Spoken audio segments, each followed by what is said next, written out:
Good evening all, and welcome. Gas stations are maybe something that most people take for granted. They're just there and a part of our lives. But did you know that incredibly creepy things can happen there? Well, you're about to find out. So stay comfortable, follow me on Twitter, and let the darkness take control. My family live a state away from me, and at the time that this happened, I had just turned 18. I'm a 21-year-old female, and my mum would finally let me drive to go see them, which was about a 5.5-hour drive. No biggie. I was like, bet I can smoke some weed on the drive that easy, and I did just that. About halfway there, I needed to stop and get gas and snacks. As you can guess, I had the munchies. I wasn't very familiar with the drive or where the gas stations were on it, and they were kind of spread out. So, as soon as I felt it wasn't smart to wait until another gas station came up, I pulled off the highway. I have always been sort of suspicious of people in general, because I've not had an easy childhood, and grew up learning to just kind of feel when things aren't right. So I wasn't really worried about being by myself, because I knew how to handle myself. So I pull up to this relatively empty gas station, maybe with one or two other cars, but it was a larger one, with one of those antique shops in it. I parked at a pump, locked my doors and go inside. There was no one at the counter yet, and a sign was on the counter saying that they would be right back. So I go and pick up a snack and a drink. Well, when I previously walked in, I noticed a man in his late 20s, kind of wandering in the store. I saw him glance over at me when I walked in, but didn't really think about it, not really paying him any mind. I went and opened the door to the soda fridge and was perusing them when he comes right up next to me and opens the one next to mine.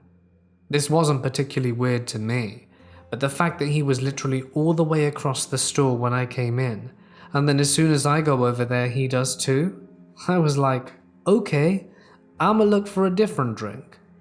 So I go to the tea section and stand there for a sec. And he follows me right to the next one again.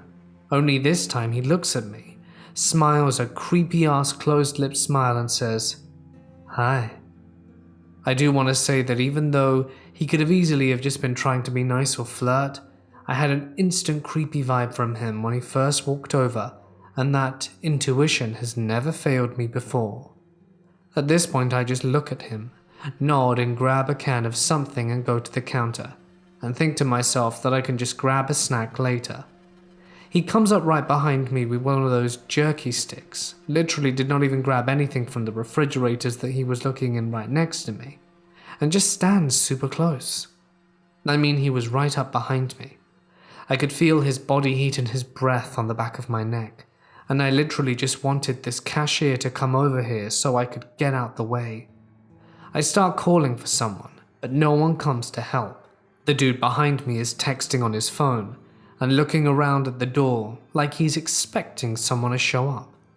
Finally, I'm like, screw it, I'm out. I leave my drink on the counter and walk out. He follows me. At this point, I literally run to my car and I remember feeling him grasp my jacket. But with the momentum of my arm swinging, he didn't get a firm hold.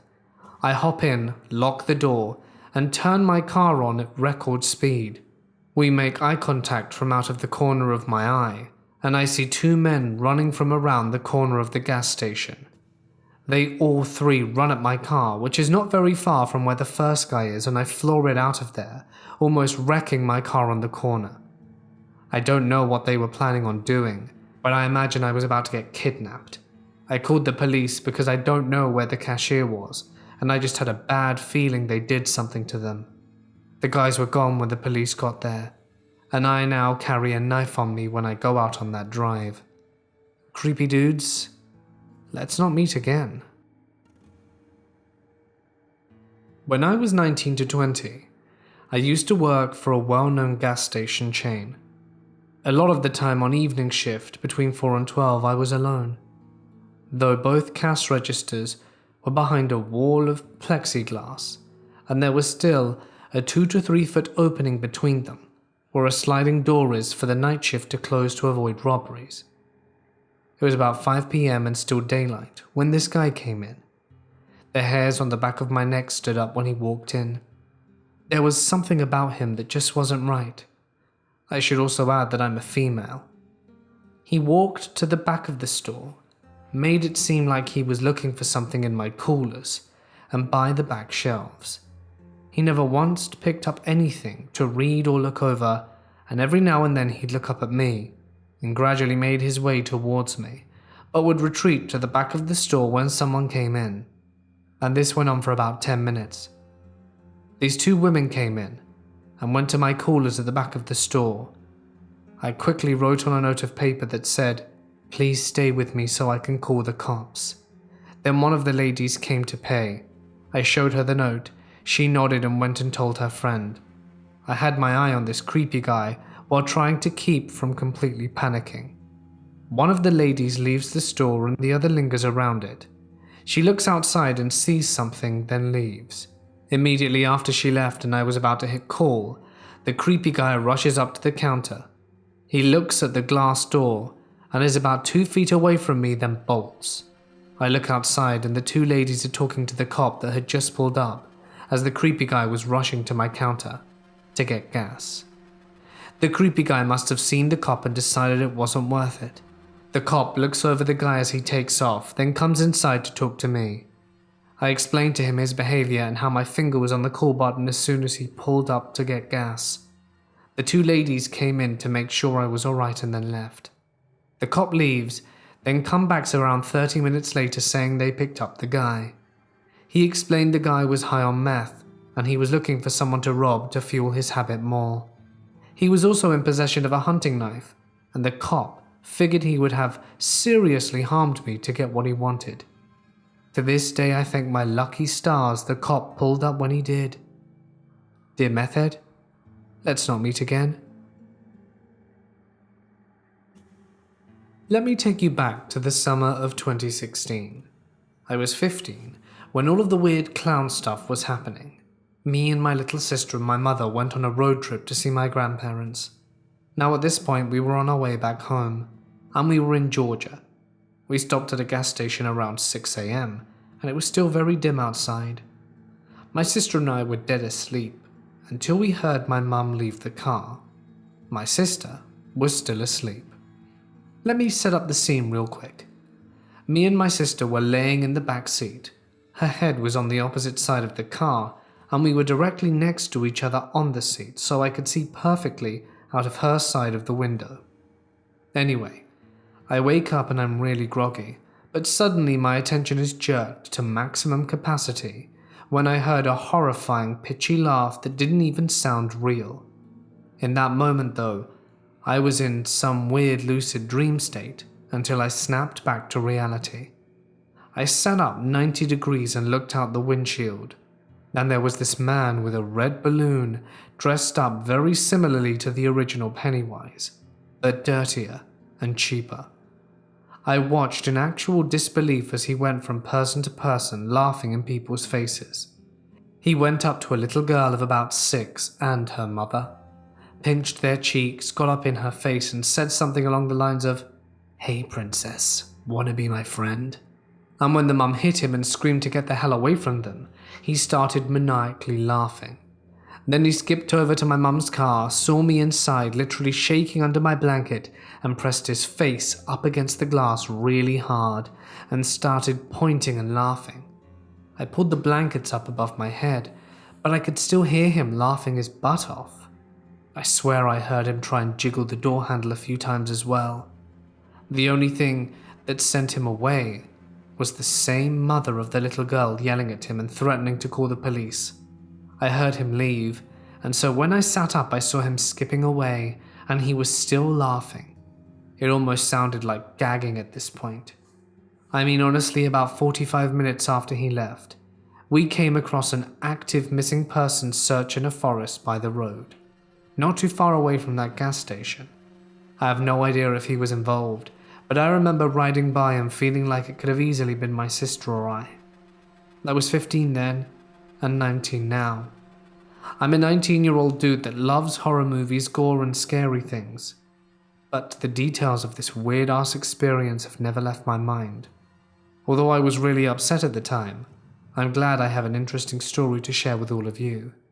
But it's really scary to think about what would have happened if the car doors weren't locked. Makes me nauseous. This happened about 2 years ago. One day after work, about 5, me and a girl I worked with decided to go see a movie. It was a rough shift, and her and I felt like a movie would be nice. She asked if we could stop by her house so she could change clothes from our work uniform. I said it was fine since it was maybe 5 minutes away tops. We stayed at her house for a bit, ate a quick snack, then got in my car. She asked if we could stop by the gas station by her house so she could grab a Red Bull. Once again, I was fine with that because it was near her house. I drove to the gas station, and the only parking was on the side of an abandoned car wash next to the gas station. To form a better image, the gas station and car wash were right next to each other, both entrances facing the same way. It was entirely dark outside.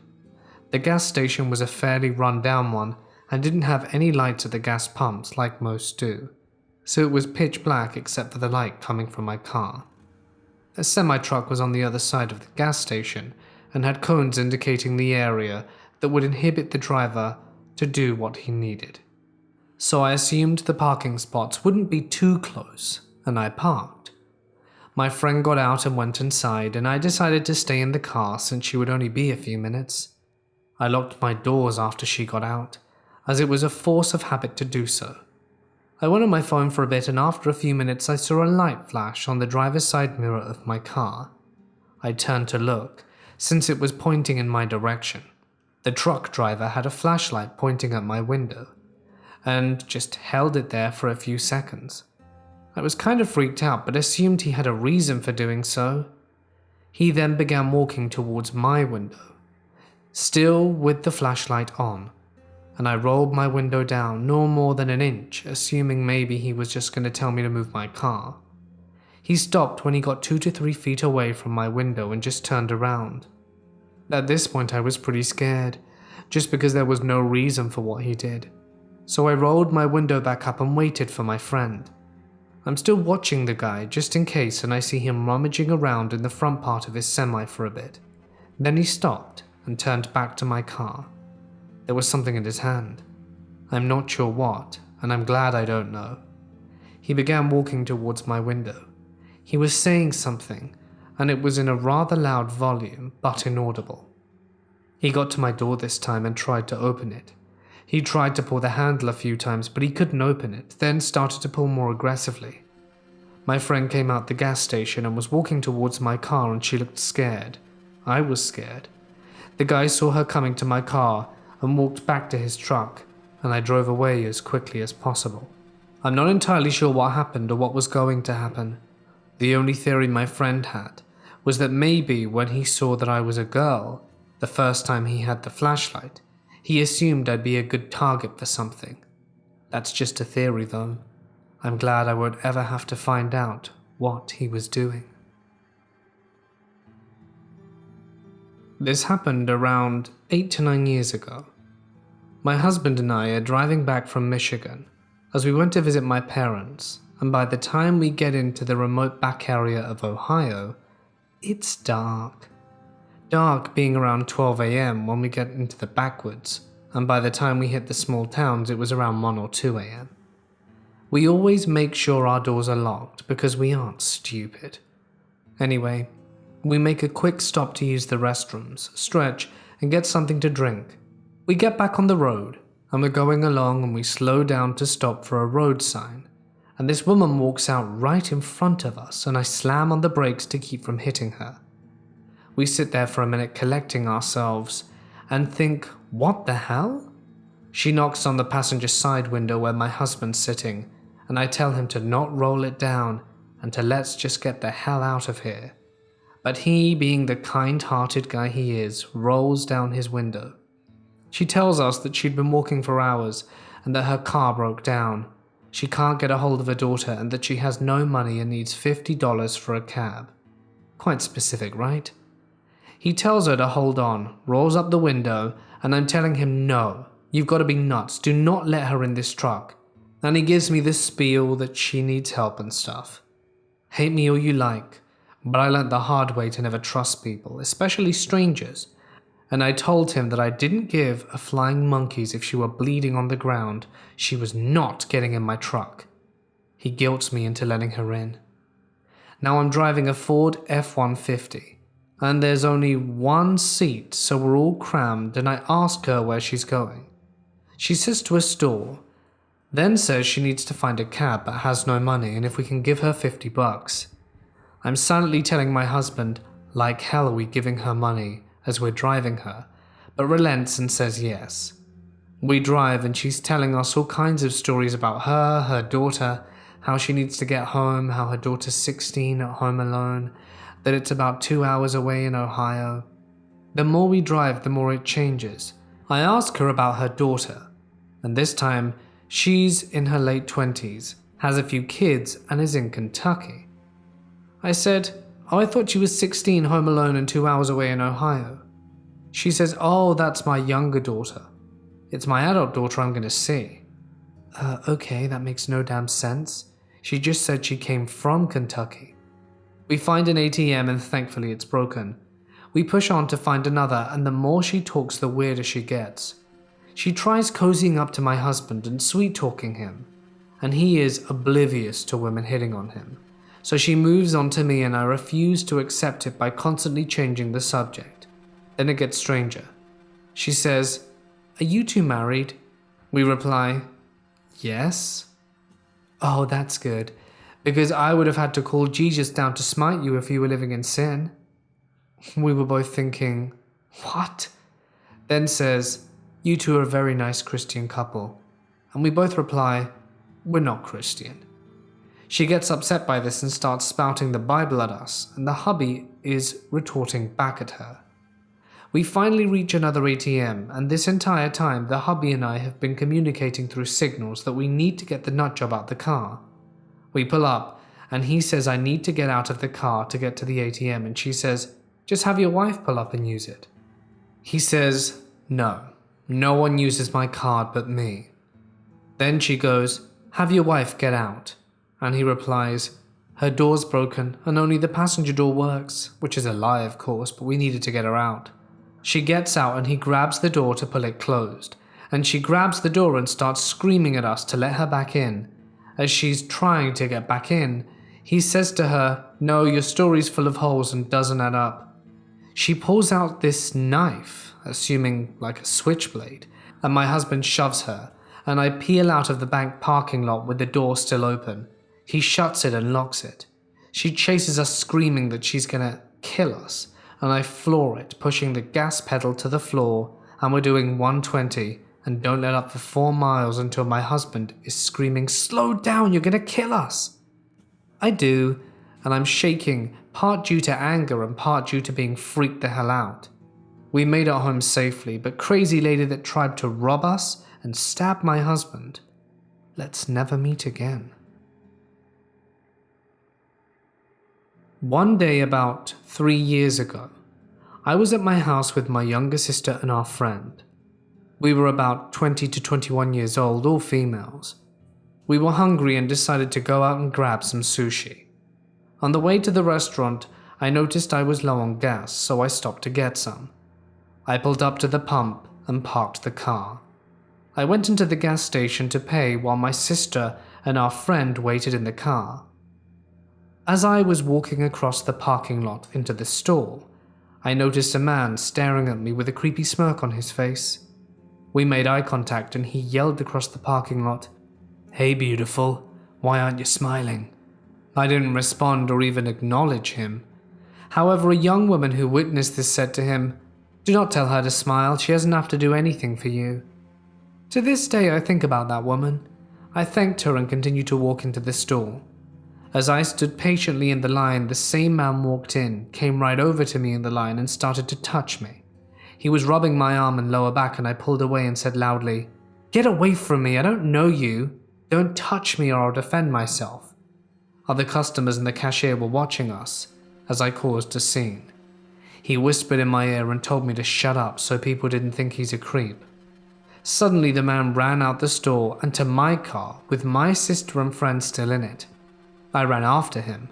He opened the car door and started to say something to them when I yanked him back so hard from his shirt collar and punched him in the face. He proceeded to, of course, call me some lovely things and every other name in the book, but he left us alone and got in his car and drove away. I'm much more aware of my surroundings now. To the creepy gas station man, let's not meet again. Let me take you back to one of the creepiest encounters I've had in my life. For reference, 25-year-old female here. I'd like to set the scene. This happened 8 years ago. I was living in a dingy little motel with my mother in a terrible area in metro Atlanta. The motel was full of the types of folks you'd expect to see there.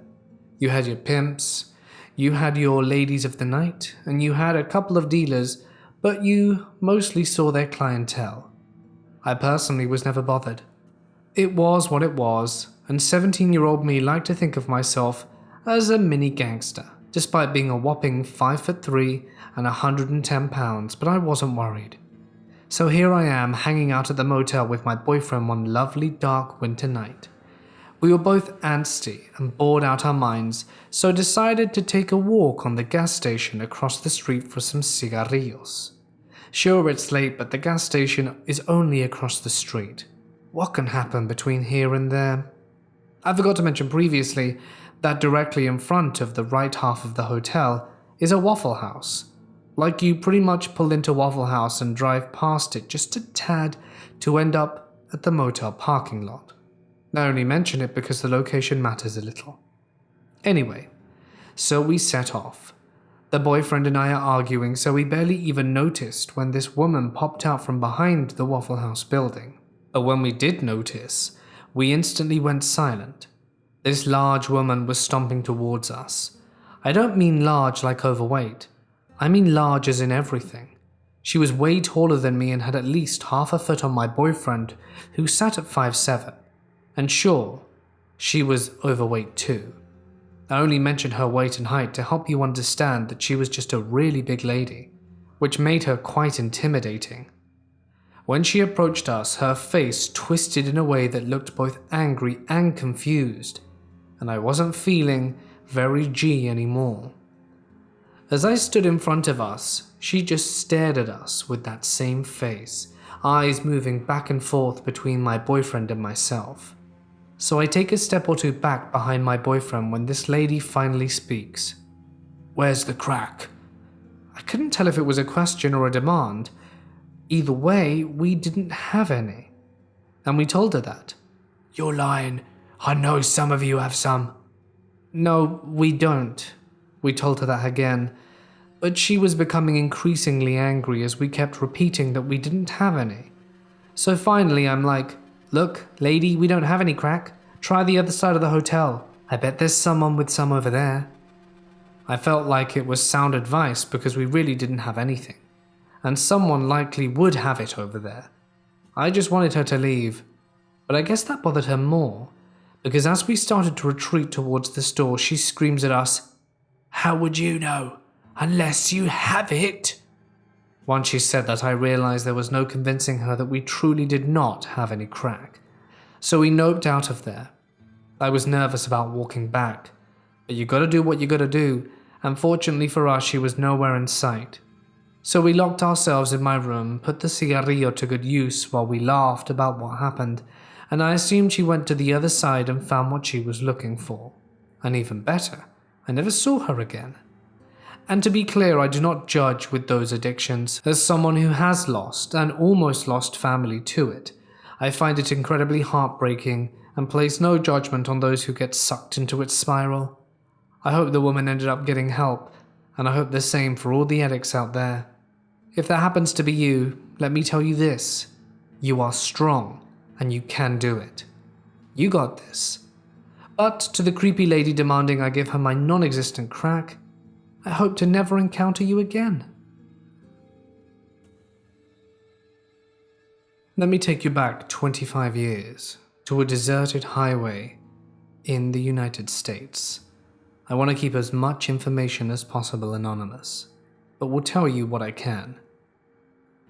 I worked a job that required me to travel from different states to check various facilities. I can't name what they were specifically.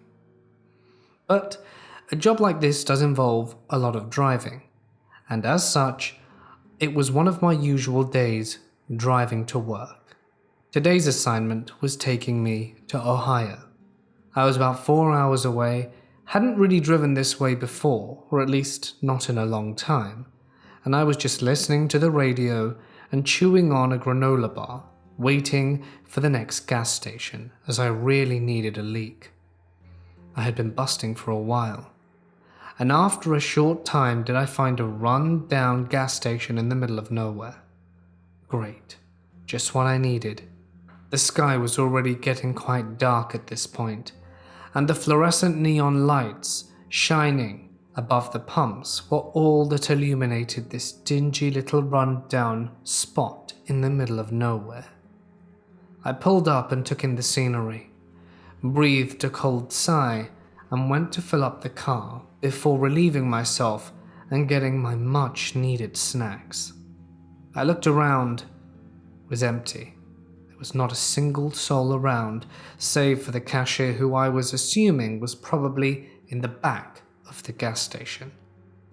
I see the gas meter fill up, and when it's finally done, do I put the cork back in my car and walk over and into the gas station.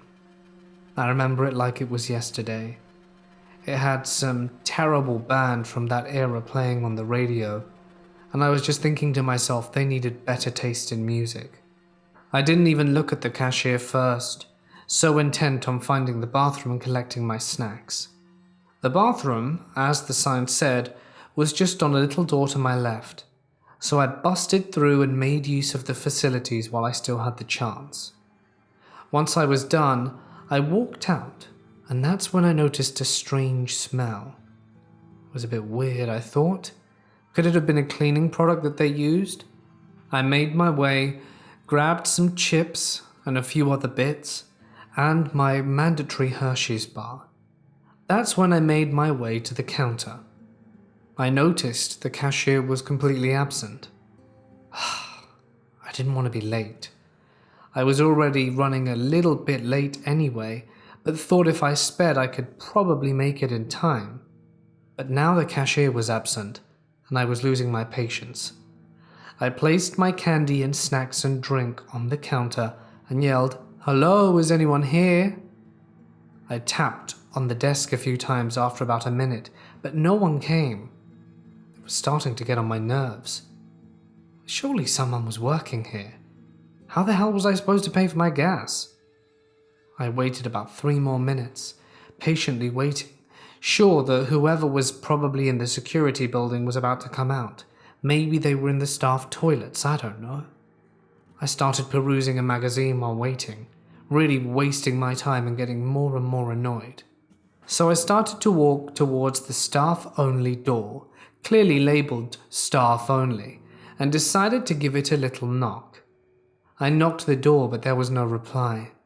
This time, starting to get concerned, I started to push the door open, and that's when the smell hit me. It was a very peculiar smell, and as I pushed it open more and more, did I see the cashier lying in a pool of blood next to some crates. I instantly rushed to him and asked if he was okay. I wasn't sure if he was dead or not, and I started freaking out. So I grabbed my cell phone, but there was obviously no service here. Crap. I was sure that I had seen a phone outside the gas station, so I ran out and dialed 911. I told the police what happened, and they said that they were going to send an ambulance, but that it would take at least 40 minutes to get there, as well as several cops. The cops arrived first. I think the kid was pretty much on his way out. I never found out if he made it or not. Either way, that was an interesting excuse for being late for work. I don't think I'll ever forget it. I managed to pay, the manager came in the end, and every time I passed that gas station in the future, I always asked myself if the kid had survived or not, but never had the balls to go in and check or ask. I thought it would be imprudent, let alone the fact that if he had survived, I doubt he'd have worked there anyway. But it always leaves me wondering, what the hell happened there? Maybe a robbery? Guess I'll never know.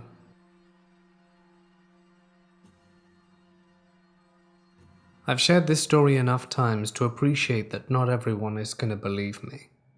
But I'm leaving it here for all of you to see what you will make of it. Let me take you back to the 1990s. Me and my then girlfriend were traveling around Australia, trying to do the West Coast. It was one hell of a journey. We were driving a car that we had just bought a few weeks ago. Our goal was to try and go all around Australia. Not that we made it. We ran out of cash eventually. Not long after this story, in fact. But the story really begins in the middle of nowhere, roughly around 7 p.m. The sun was just about to set, and we were laughing and having a good time in the car. That's when I noticed that our gas was running slightly low. I knew a gas station was coming up from my map and was excited about the prospect of getting a few drinks and a snack. It'd be a long drive still, maybe an all-nighter until we got to our destination. The plan was that I was going to drive until about 10, swap, and then my girlfriend drive for a few hours, and just take turns that way so that we could reach it by that day. So we're driving, and the gas meter is going steadily south, and I see that we're going to run out of fuel any minute now. I swear the number was almost on 0, and I was starting to panic. That's when we see it in the distance, a gas station, poorly lit, but there it was, a beacon of neon glory shining out in all the gloom. As we slowly pull up, we see a gang of bikers not too far off. Now, saying this place was dingy was an understatement. It looks like it'd been built in the 50s and forgotten about until then. But nonetheless, we were desperate for gas. My girlfriend said to save time, she'd go in and grab the drinks while I could fill up the gas, and then we'd pay and go. So I started filling up. I'm there standing, just minding my own business, and I'm cautious about the bikers behind me. I try not to look at them. But just to make sure that one wasn't approaching me, I have a quick look around, make it casual and nonchalant.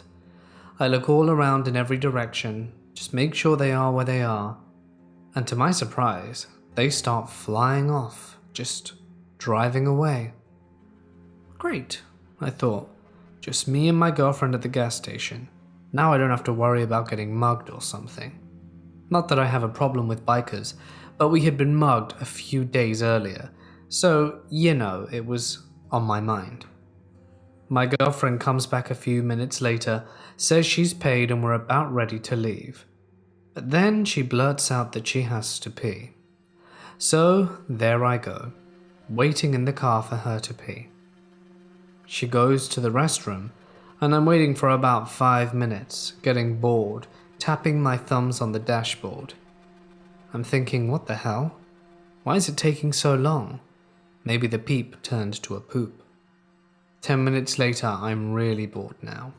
Remember that we really wanted to make it to our next destination by morning, and these small time wastes were really getting on my nerves. So I close the car door and don't lock it because there's no one around and we are in the middle of nowhere, and start making my way towards the shack where my girlfriend was allegedly peeing. I call out to my girlfriend, "Sharon, you okay, honey?" I get no reply. I start to get concerned. Did something happen? Now, these stalls were literally just like saloon doors, and I could easily just look over the top if I jumped. Knowing that there was no one there and I wouldn't be disrespecting anyone else's privacy, I quickly did a little jump to see if she was on the stall, and she wasn't. That was the designated female restroom. Finding it a bit weird that she wouldn't hear me or reply, I jumped up at the male restroom and she was gone. Then a thought crossed my mind. Did the bikers take my girlfriend? I just about crapped myself thinking that's maybe why they went off in a hurry. No, it couldn't be. She came back after they'd left, I told myself. But I was starting to doubt. What the hell was going on here? I busted the door open and she wasn't in either of them. They weren't locked. I walked all around the small shack and she wasn't behind it either. It was dark by now and I couldn't see into the vast expanse of emptiness surrounding us. So I called out, "Sharon, honey?" Of course, I was met with pure silence. So I walk around the convenience store part shouting and seeing if she's there, when my last thought is that maybe there's an additional restroom within there. So I calm down a little bit, open the door and go speak to the cashier and ask if there was a restroom inside. He gives me a brief nod to where I had just come from, the restrooms outside, and I explained that my girlfriend had just come in here and bought some stuff and paid for the gas. Where was she? The guy shrugged his shoulders. He couldn't have cared less. I asked if there was a toilet in here and he said there was, but it was staff only.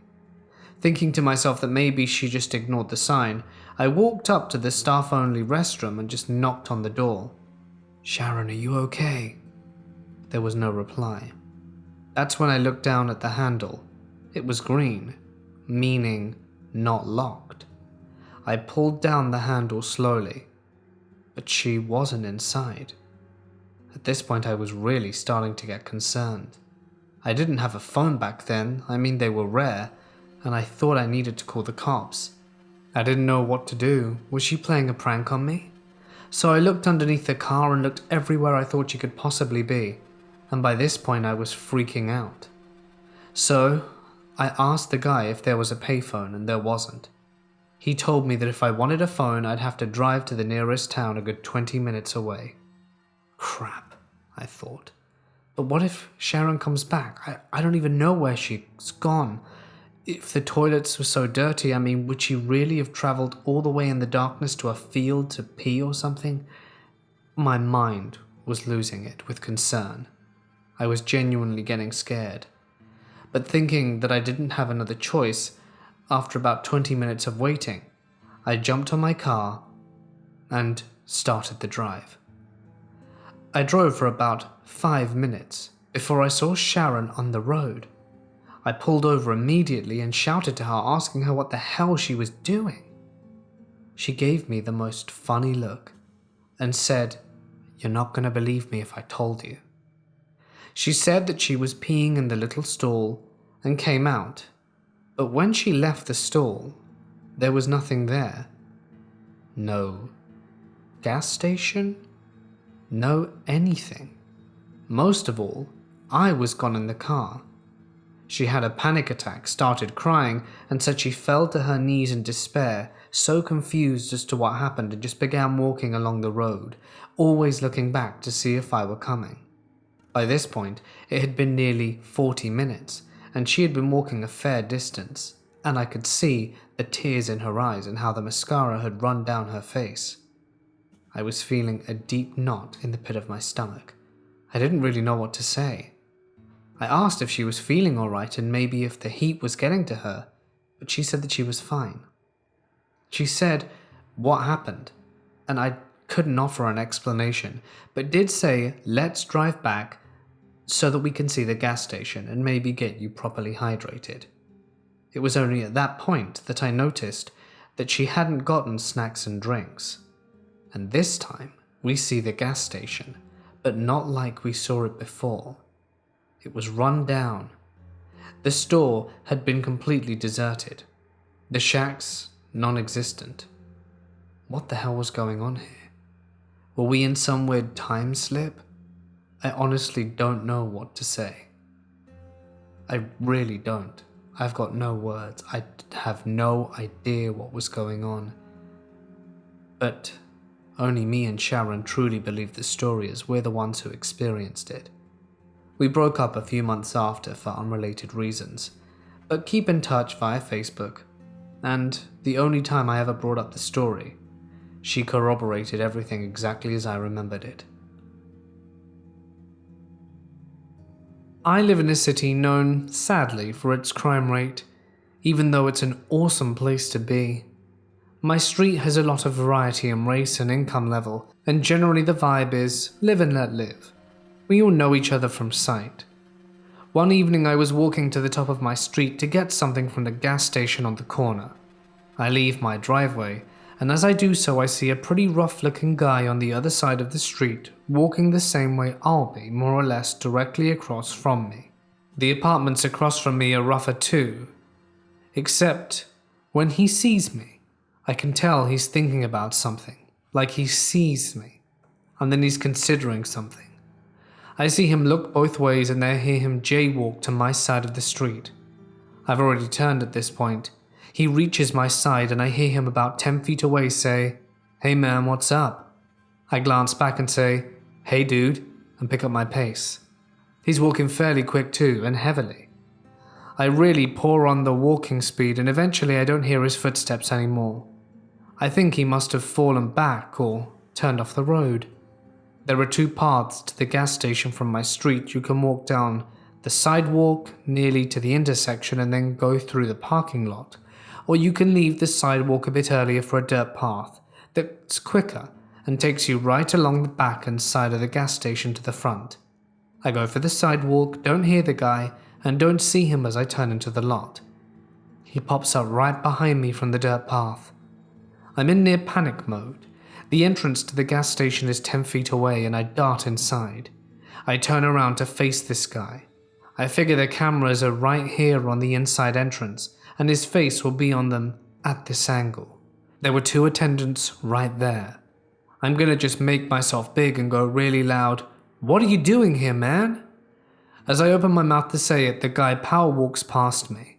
A look of total surprise on his face and goes, "Wait, you really had to piss too?"